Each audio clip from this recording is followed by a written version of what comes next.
Behind the glittering wonders of ancient Egypt lies a darkness that history often hides. The pharaoh was not just a ruler. He was worshipped as a living god, and gods in the eyes of the ancients could never be left alone, not in life and not in death. This belief gave rise to one of the most terrifying practices of early Egyptian kings, burying living people alongside their pharaoh. The first chilling evidence comes from the tomb of Pharaoh Aha, over 5,000 years ago. Archaeologists uncovered the remains of more than 30 servants, guards, and attendants laid to rest with him. Some skeletons bore signs of sudden death, possibly strangled or poisoned. Others showed no trauma at all. A horrifying clue that they may have been sealed alive inside tiny chambers, left to suffocate in complete darkness. Imagine the sound of the heavy stone sliding shut, the last sliver of light vanishing, and the growing silence as the air thins. This practice only grew in scale. Pharaoh Djer, one of Aha's successors, turned death into a spectacle of power. His tomb revealed more than 300 burials, a human army sacrificed to serve him in the afterlife. Some skulls bore blunt force trauma, evidence of brutal executions. Others were found with shackles, dragged unwillingly to their fate.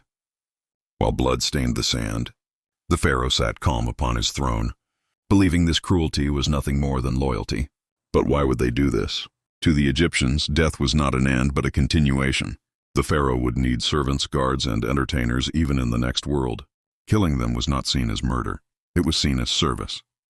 Yet in reality, it was the ultimate abuse of power.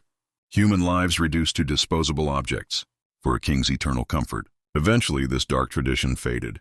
Perhaps the people rebelled, or perhaps the pharaohs realized that ruling became impossible when their subjects feared serving them. Human sacrifice was replaced with small carved figurines called shabti, placed in tombs as magical servants for the afterlife. They took the place of real men and women, but the bones buried in those early graves remain as silent witnesses to the horror.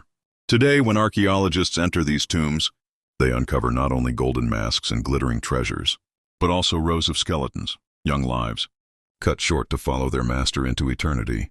These discoveries remind us that the pyramids, the so-called wonders of the world, were built not only with stone and gold but also with blood and sacrifice. The legacy of these pharaohs is a warning. Power without limits becomes monstrous. In life they ruled as kings. In death they demanded to be gods, and countless innocents paid the price.